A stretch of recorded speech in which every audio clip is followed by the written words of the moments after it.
Hello, ഞാൻ കുറേ നാളായി ഫ്രഞ്ച് ഫ്രൈസ് ഒന്ന് ട്രൈ ചെയ്ത് നോക്കണമെന്ന് വിചാരിക്കുന്നത്. കാരണം ഒരു ഫ്രഞ്ച് ഫ്രൈസ് ഫാനാണ്. ഫവാസ് കണ്ട് വലിയ ഉരുളക്കിഴങ്ങ് നോക്കി മേടിക്കണേ പറഞ്ഞിട്ട് അതുപോലെ വലിയ ഉരുളക്കിഴങ്ങ് നോക്കി മേടിച്ചിട്ടുണ്ട്. അപ്പോൾ അത് തോലുകൾ നമുക്കൊന്ന് സെറ്റപ്പ് ആക്കി എടുക്കാം. ആവേശം കൂടിയതുകൊണ്ട് തന്നെ 4 ഉരുളക്കിഴങ്ങൊക്കെ എടുത്ത് വെച്ചിട്ടുണ്ടായിരുന്നു. പിന്നെ അതിനെ പാകത്തിന് മണ്ണാക്കി നല്ല നൈസായിട്ട് ഇങ്ങനെ അരിഞ്ഞെടുക്കുക. അങ്ങനെ അരിഞ്ഞോണ്ടിരിക്കുമ്പോഴാണ് 4 ആവശ്യമില്ലാന്ന് തോന്നിയത്. അപ്പം പിന്നെ ഒരു ഉരുളക്കിഴങ്ങാടെ മാറ്റി വെച്ച് പിന്നെ നീളത്തിൽ അരിഞ്ഞ് വെച്ചിട്ട് കാണുമ്പോൾ എന്താ രസം എന്നറിയാം. പിന്നെ നല്ല തണുത്ത വെള്ളത്തിൽ അതൊന്ന് കഴുകിയെടുക്കാം.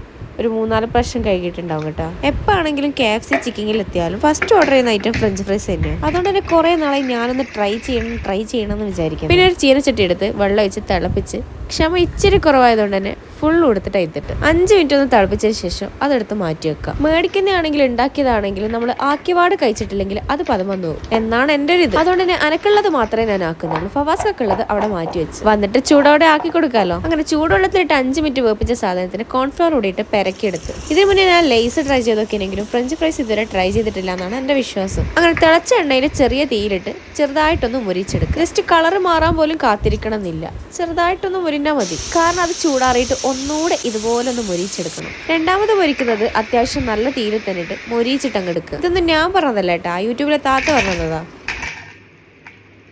ആ സൗണ്ടൊക്കെ ഒന്ന് നോക്ക്, എടുത്തങ്ങ് ബിതുങ്ങാൻ തോന്നുന്നു. പിന്നെ ഇവിടെ മെയിൻ സാധനം ഉപ്പ്, കുറച്ച് ഉപ്പ് എടുത്ത് അങ്ങ് പെരക്കി കൊടുക്കുക. കളർ കണ്ടിട്ട് നിങ്ങൾ ബേജാറൊന്നും അടക്കാരിട്ടൊന്നും ഇല്ല. ഇങ്ങനെ മുരിച്ചാലേ നല്ല ക്രിസ്പിനെസ് ആവും. പിന്നെ സോസ് ഇല്ലാണ്ട് എന്ത് ഫ്രഞ്ച് ഫ്രൈസ്. നമുക്കൊന്ന് ടേസ്റ്റ് ചെയ്ത് നോക്കാം.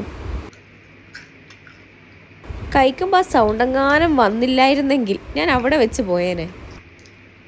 അപ്പോൾ പിന്നെ ഇതങ്ങ് തീർക്കട്ടെ. ശരി എന്നാൽ, ബൈ.